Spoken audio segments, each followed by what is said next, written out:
Doctor Iqbal نے خوب کہا ہے، غریب و سادہ و رنگین ہے داستان حرم، نہایت اس کی حسین، ابتدا ہے اسماعیل۔ کنیزان زہرا، حکیم مشرق کیا خوب کہہ گئے، اسماعیل سے جس چیز کی ابتدا ہوئی، حسین نے اس چیز کی انتہا کی۔ کعبے کو بنایا خلیل و ذبیح نے، کعبے کو بچایا حسین ابن علی نے۔ پورا گھر لیے کربلا میں کھڑے تھے عظمت کعبہ کو بچانے کے لیے۔ پالنے والے، تیری بارگاہ میں یہ ہدیے پیش ہے، یہ میرے بچپن کا دوست حبیب، یہ میرا نیا مہمان حر، یہ میرا پرانا خادم مسلم ہے، یہ میرا جاں نثار عابس ہے، یہ شوذب ہے، یہ زہیر ہے، یہ حسین و خوبصورت ہلال، یہ 17 دن کا بیاہا وہب۔ اور جب دوستوں کی قربانیاں ہو چکیں تو عزیزوں کی باری آئی۔ معبود قبول کر، یہ عقیل کی اولاد ہے، یہ شہید مسلم کے بیٹے ہیں، یہ عقیل کے فرزند ہیں۔ اور جب عقیل کی اولاد قربان ہو چکی عزیزان گرامی تو جعفر کی باری آئی۔ معبود تیری راہ میں بازو کٹا دینے والے کے پوتے ہیں۔ ہاں کنیزان زہرا، یہ اون محمد ہیں جو نبی کی نواسی کے بیٹے ہیں، راہ خدا میں شہید ہونے والے جعفر کے پوتے ہیں، یہ محمد کے دل کے ٹکڑے ہیں۔ معبود تو قبول کر لے۔ اور جب اولاد جعفر بھی کام آ گئی تو کبھی علی کا بیٹا جاتا تھا، کبھی حسین کا بیٹا جاتا تھا، حسین کے بھائی قربان ہوئے، حسین کے بھتیجے قربان ہوئے، مقتل سے قاسم کا ٹکڑے ٹکڑے لاشاں آیا۔ ہاں کنیزان زہرا، اور حسین نے صبر کیا، عباس دریا پہ گئے، زندہ نہ پلٹے، حسین نے دل کو سنبھالا۔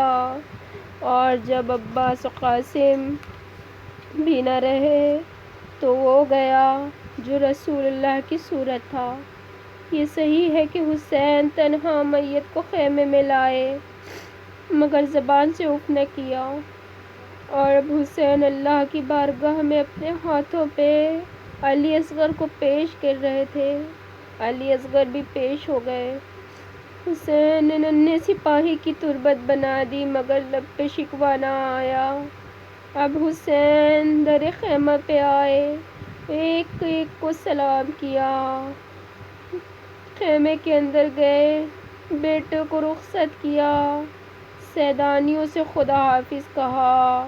ہاں کنیزان زہرا، حسین رخصت ہو رہے ہیں، خیمے پہ آئے، چاہنے والی بہن نے خیمے کا پردہ اٹھایا، حسین باہر نکلے، مقتل میں گئے، جہاد کیا، سر سجدہ خالق میں رکھ دیا، جان دے دی۔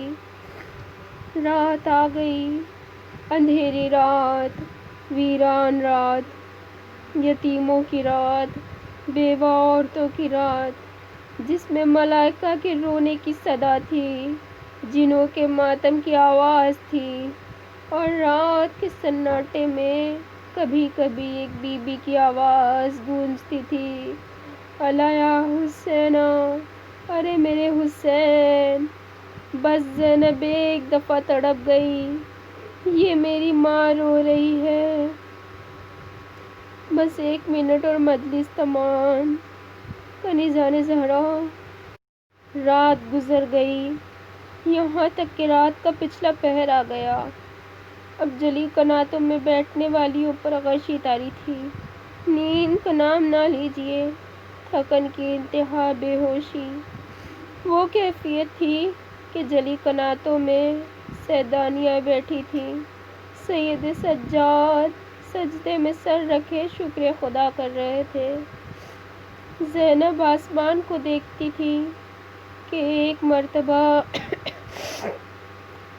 جلی قناتوں سے چلی، ادھر چلی جہاں نشیب میں بھائی کا لاشا تھا۔ زینب ابراہیم کی پوتی ہیں، یہ یاد رہے، زینب ہاجرہ کی وارث ہیں، یہ یاد رہے۔ میں سمجھی رونے جا رہی ہیں، بھائی کے خون میں منہ مل کے لوٹیں گی، مگر زینب جب لاشے پہ پہنچی تو تصویر صبر بن گئیں۔ میت کو دیکھا، آسمان کو دیکھا، ہاتھ اٹھائے، ربنا تقبل منا، اے خدا ہم سے قبول کر لے۔